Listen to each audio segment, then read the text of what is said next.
Right, we're going to move straight into the third award. And this, of course, is the Richmark Art, Sports, Science and Culture Award. To hand out this award, please really welcome the CEO of Richmark Holdings, Andrew Dunn, and a former winner of the Listed Company Award, Mr. Stephen Kossoff. When my chairman, Gavin Verigis, asked me to present this award, he failed to warn me that I would need to make a speech and address a room filled with the representatives of a culture, a religion, a nation, of the greatest past, present, and future leaders in literally every field measured by mankind. Our esteemed guest, John Smith, would no doubt refer to this as a hospital pass of biblical proportions. And I might add, not being Jewish added to the seriousness of this problem. What could I possibly say to a room of overachievers on the grandest of scales? On August the 15th, the Jewish population of South Africa celebrated their 175th anniversary of communal life in this beautiful country we all call home. No race will ever be able to replicate the enormous contribution you have made to both the South African and the world skylines. Of this, I'm 100% sure. In preparing for this daunting talk, I've been humbled by the findings of my research. The computer I used was founded by Michael Dell. The search engine, jointly founded by Larry Page and Sergey Brin. The social media platforms of WhatsApp, Facebook, and YouTube were founded by Jan Koum, Mark Zuckerberg, and Susan Wojcicki, respectively. Add to this the immeasurable contribution to television, film, and video with the likes of Columbia Pictures, Universal, DreamWorks, 20th Century Fox. The list in the fields goes on and on. Growing up, we shopped at Pick n Pay. We frequented Nando's. We insured with Liberty. We holidayed at Sun City. We sang and danced to the music of Johnny Clegg, admired the artwork of Irma Sturm and William Kentridge, watched in awe as Shaun Tomson shredded up the coastline and became South Africa's only surfing world champion. I celebrated with 40 million fellow South Africans, thanks to the magic of Joel Stransky, and later that evening, thanks to Maya Khan. All blissfully unaware of just how much everyday life was made possible and better by the Jewish community of South Africa. At this stage of writing, I find myself at a loss for words. I could only shudder to think that if that relatively small group of refugees fleeing persecution in Eastern Europe had not chosen South Africa as their new home, how different our landscape would be today. 175 years have passed. These very same families and their offspring in the room here tonight, making up a mere 75,000 people, have become South Africa's laureates, Nobel laureates, our sports heroes, our struggle icons, our constitutional court jurists, our artists, musicians, doctors, entrepreneurs, academics, and industrialists. Furthermore, with around 0.002% of the worldwide population, more than 20% of all Nobel Prizes have been awarded to the Jewish people. And let us not forget, of the 10 Nobel Prizes awarded to our fellow citizens, 5 have been awarded to Jewish South Africans, 4 in the sciences and 1 for literature. So to the Jewish community of South Africa, please take a bow. For all South Africans will forever be in awe and indebted to you. Thank you. I always said to my chairman, I don't allow you to speak before me because you always talk better than I do. So now I have to talk to Andrew and say, Andrew, we'll give you a bit of extra facility for those kind words. Last year, standing here giving a prize for, I can't remember what, but I'm a senior citizen, you know. ABSA were kind enough to have zebra yarmulkes. This year they like a little bit different, but they still look a bit Investec-ish. They're more than ABSA-ish. So thank you, Dave. I can't thank Craig Bond because he's not here tonight. I asked if he was going to be here because he was also very kind. Nevertheless, I was standing, as we arrived, and I arrived late as usual, but this time I could blame the traffic because there was an accident on the highway. And we walked into the tribute to Bertie Loubner. And I thought back to my history and in the business world. And I started as an article clerk with a firm called Schwartz Fine, and their biggest audit was plate glass. And I still remember going to, I don't know if it was somewhere between Troyville and Dawnfontein where the Loubner head office was, or maybe Jeppystown. I can't remember exactly. Mark can correct me. And I was a young, probably 25-year-old accountant, article clerk, And as Mark said, Bertie was Bertie. And then I remember going with Madiba, and one thing about Madiba was he understood who the businessmen were in the community, in the country, and he used to take us around. And used to say, take us to, one day I got a call from him, I need to go, you need to come with me to the Transkei. And we went on his plane, and he took along myself and GT Ferreira. And he took GT Ferreira and I to a place, I don't know, it was like a mound, somewhere in the middle of the Transkei. It looked like the middle of nowhere. And he said, Mr. Ferreira, you're going to build a school here. And he said to him, don't worry about the furniture, I'll get it from the Lubner brothers. Now, every time I had a meeting with Bertie, it wasn't about business. He didn't want to borrow any money. He didn't want us to co-invest in anything. He didn't want us to manage any money for him. It was about how we're going to help on Martikun, how we're going to help on the social front. And I think, so not only did they make a massive contribution in business, they also made a massive contribution in social upliftment. And we are partners with Tikkun in terms of social responsibility, and they do a pretty good job at what they do. And I don't want that uncle who comes after me for money is going to come and ask me for extra now, but we will take a few extra internships, so you can come and ask. Then I think, growing up in the 70s was also, Liberty Life, built by Donald Gordon. And I knew Donald Gordon reasonably well, and I know Wendy and Hilton reasonably well. And I think that, the kind of legacy that Donald Gordon left, and again, is a tribute to our community, and the kind of work that is now being done in terms of social upliftment is, again, a tribute to our community. I think as a community and as a country, things were going pretty well up until last week, and now we face very, very challenging times. And as a community, we always manage to navigate these challenging times. And all I can say is that we're going to still have to do a lot more. On the social front, in terms of upliftment, in terms of what we do for people, that's been our hallmark in our society, not only building great businesses, as was said before me, but in terms of helping uplift and making a contribution to broader society. And it always strikes me, as a community, how committed we are. And I happen to co-chair alongside Colin Coleman, who also happens to be Jewish, one of the 4 committees that Pravin Gordon was driving in terms of upliftment of our society. One of the other committees is chaired by Adrian Gore and Brian Joffe. So out of 4 committees, 2 of the 4 committees in the country are chaired by Jewish people. So I think that is the kind of contribution that we will continue to make. When you think about the Loveners, you think about the Gordons, you think about Marlene Bethlehem, you think about all the people that have made a massive contribution to our society, from a small community that was 120,000 people probably 30, 40 years ago, now only 75,000. I think we just need to keep on doing it. So notwithstanding the challenges that we may have before us, which I think are many, I think we're just going to have to do more. And I thank you all for being part of that. There is a new generation coming through. We're proud of you guys. We're proud of what you try and do. I'm not allowed to talk about business. Howard said I can't take apps as a platform, but nevertheless, I don't know what I said, but keep going and now I'm going to tell you who won this thing. I'm not so good at art and culture. I like sport. I'm like a Dutchman from Benoni, and that's why we like business and we like sport. We don't know much about art and culture. That's for my brother and his daughter and not me. But I'm going to, so 2016, you doing this for you? Me, okay. In the category of the Richmark Art, Sport, Science and Culture Award, the winner is Shaun Tomson.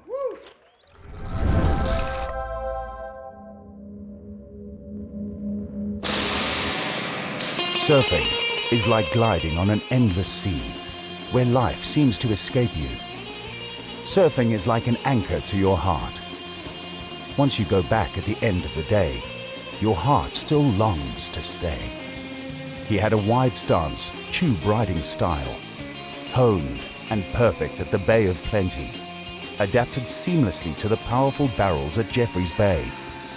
Shaun Tomson defined his era, and he was the whole package: the Hollywood looks, charisma, versatility, and amazing skills. Surfing got me on that first wave I stood up at the Bay of Plenty in Durban. That first moment of getting to my feet, rushing forward, on this invisible band of energy, just seeing the world differently, that exhilaration, that stoke that us surfers call it, it just got me. And my path was set from that first wave. The Gunston started back in 1969, and the winner of it, a Cape Town surfer by the name of Gavin Rudolph. And the reason behind the name Gunston 500 was in fact that there was 500 Rand prize money on offer for first place in the Gunston 500. So the Gunston 500 has very, very special memories for me. Sure, it's the longest running pro event in South Africa. In fact, it's the longest running pro surfing event in the world. I went on to win the event 6 times in a row. I won it for the first time when I was 17 years old, which was a record then for the youngest guy to win a pro event. During the 1960s, Tomson went on to dominate amateur surfing competitions in South Africa. But it was a bar mitzvah present from his father, Ernie, of a trip to Hawaii, where he witnessed the biggest wave ever ridden. So when I went to Hawaii for the first time in 1969 for my bar mitzvah present, it coincided with the swell of the century, one of the biggest swells ever to hit the island of Oahu in Hawaii, which is where we were. And there was only one guy left out there, this big wave legend called Greg Knoll, and he caught the biggest wave that had ever been ridden up until that time. And I was there on the beach with my dad. My dad was filming it with his little Super 8 camera, and I just saw this guy charge across this incredibly harrowing wave and get this incredibly bad wipeout. The free ride generation changed the face of surfing, and Shaun and fellow Australian surfers applied themselves to become professional surfers, with legions of fans following them worldwide. I think he was kind of looked on as the pioneer of tube riding in South Africa. Shaun Tomson completely changed the way the tube of a wave is ridden. Even today, his electrifying performances at Off the Wall and Backdoor Pipeline stand the test of time. We wanted to stamp our mark on surfing. And I had this incredible board that a South African shaper had shaped me by an absolute fluke. It ended up having this extreme rocker in it. It came to be called the Pink Banana. So this board enabled me to paddle in and drop into the waves later and in a more dangerous way than anyone had ever done before. And enabled me to come off the bottom and ride deep inside the tube, deeper inside the tube, which is like riding inside a watery tornado, the most dangerous part of surfing. Shaun soon turned his sights to business and founded a brand called Instinct in the 1980s. So the way Instinct developed, which was a brand I founded back in the late 70s, early 80s, was the best moments in surfing happen when you're inside the tube. And the best tube rides happen when you're operating on instinct. I always thought that. Shaun did incredibly well. You know, he started off selling surfboards, and that progressed to his Instinct range of clothing in the 80s, and then Solitude in the 90s. 2 massive companies, multi-million-dollar organizations that Shaun on-sold. Solitude was a beach-flavored brand. It wasn't product for the hardcore surfer. It was for that sensibility of escape. Tomson has appeared in many films and documentaries and co-produced an award-winning full-length feature film. I released a film called Bustin' Down the Door, a friend of mine, and I produced a movie that became very, very well known and won many film festivals. After that, he also went into doing books and wrote a really, really good book which was for all surfers called Code 12, and which had a really, really good impact on a lot of young surfers globally. In the digital realm, you know, Shaun has really kept up with the times and with what's going on, and he's created and developed apps for iPhones, iPad, Androids, and the Surfer's Code has gone pretty viral as well. You know, a lot of guys are linking into that and living their lives by that Surfer's Code. Shaun Tomson has become somewhat of a legend across the globe. He's a sought-after inspirational speaker and has touched the hearts of audiences with his attitude of commitment and positivity. Tomson is listed as one of the 25 most influential surfers of the century and one of the 10 greatest surfers of all time. He is both the youngest and the oldest surfer to win a pro event and is widely considered to be one of the architects of professional surfing. And when I was surfing at my absolute best, I actually felt I could control that wave, that I could actually curve that wall to my will. It's the most amazing feeling one can get in athletics when you just feel that you can control time and space. It's so exhilarating. And then what happens, all this pressure builds up inside the tube and boom, it fires you out like you're fired out from a cannon. And you come out of that wave, it feels like you're flying out at about 200 k's an hour, and you lift it off the surface of the water and you're actually flying. Wow, just the most incredible moment in sport. Richmark proudly presents the 2016 Jewish Achiever Arts, Sports, Science and Culture Award to Shaun Tomson.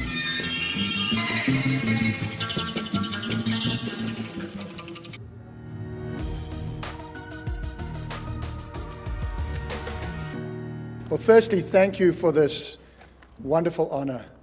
I'm truly humbled to be in such inspirational company, and congratulations to all the nominees. In fact, no one's a loser. You're all winners. A big thank you to Howard Sackstein and his team, and of course to ABSA for their past and their future support. And I would also like to thank Gavin and Joe Varegis for their amazing generosity of spirit. Gavin and I were at Hebrew school together at Temple David. That's how far back we go. Gav, you're one inspiring guy, and what you do for the sporting community and for the disadvantaged is truly awe-inspiring. I love you, brother. Now to my...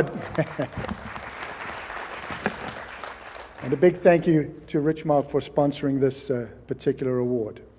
Now to my beautiful wife, Carla, and our 7-year-old son, Luke, who keeps me young every day. We've been married now for 29 years, and she's given me unconditional love and support through many great times and some dark times. As I get older each year, she gets younger and hotter. So I am one lucky guy. My baby, I love you more each day. And my final thank you to my late dad, mom, sister Tracy, and brother Paul for their love and support.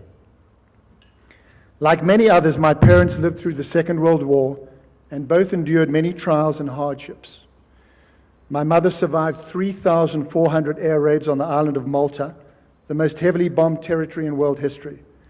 My father was an air gunner in the South African Air Force and a champion swimmer whose dream was the Olympics, but a shark attack in Durban ended that dream. They taught me that life is about passion, purpose, perseverance, and prayer, and hope, no matter what. I believe hope and prayer are what binds us together as Jews. As a Jewish surfer, people still laugh when they hear I'm Jewish. Yes, the original family name was Tomshinsky. I'm happy my grandfather never saddled me with that. I always believed in the power of prayer, and I always had hope. Every telephone conversation with mom and dad ended in the same way. God bless. I prayed because I needed God and because I felt humbled by the power of God who was there for me in life and death situations. I also prayed to simply give back, to give thanks, because I am grateful for what God has given me. I had this wave a few days ago at Jeffreys Bay, and I surfed it at the absolute limit of my ability, and I felt like I was in my 20s again.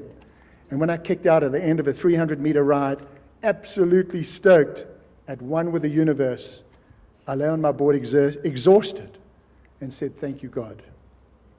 I had this 5-meter wave once at the Banzai Pipeline, the most dangerous wave in the world that's killed 18 people when I was the #1 surfer in the world, when I felt I could curve the wave to my will.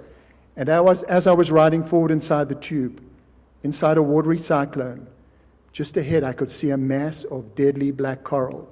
Less than a meter below the surface, I was balanced on a precipice between life and death. I had to cross that jagged coral to survive, and I prayed as I rode forward into the fear, please God save me, and he did. And with a whoosh, the wave exploded and shot me forward into safety, like being blown out of the end of a cannon. In 2006, while our 15-year-old son Matthew and Carla were in South Africa, he was there for a semester at my old school. He read me over the phone the most beautiful essay about going surfing, containing the words, "The light shines ahead." Those words stuck with me, "The light shines ahead." 2 hours later, Matthew was dead.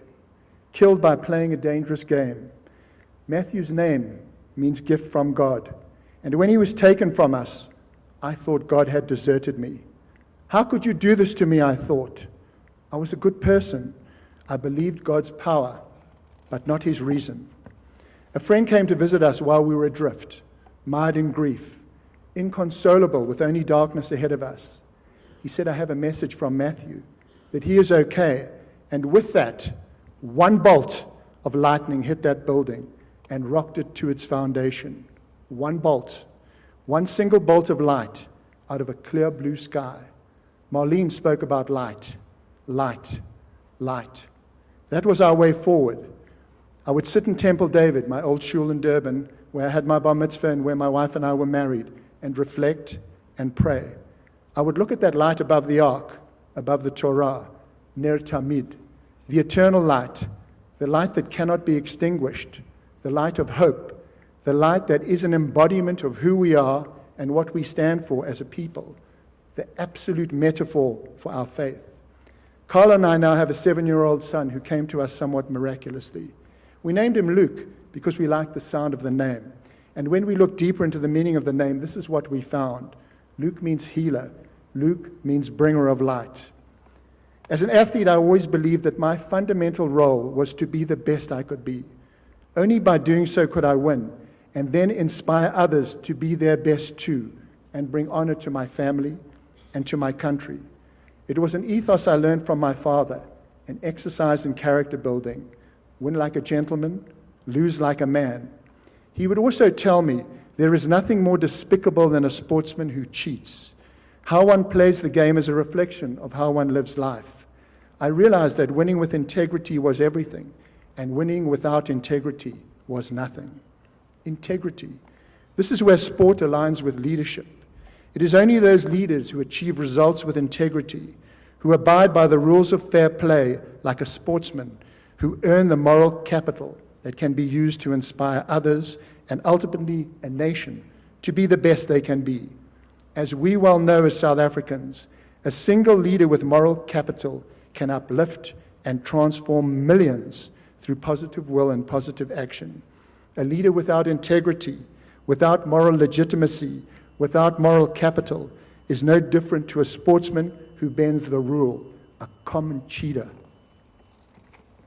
As a speaker and leadership scholar, I've met many great leaders of many large organizations, and they all share that same vision of leadership, of inspiration, of transformation of others to ultimately realize shared goals, and the realization that underlying all performance goals must be a moral code. Without a moral code, achievement is empty, self-serving, dishonorable, and spirit-crushing for their followers. Without moral capital, a leader's achievements are like a giant sandcastle, to be washed away by the next cleansing wave. We live in turbulent times, to be sure, and everyone lives in a challenging sea, and our attitude towards those challenges defines who we are and how we live our lives. I believe our attitude is the light that shines from our souls. Our attitude about the present defines our future. Our attitude about the future defines the present. Our attitude defines how we see the world and how the world sees us.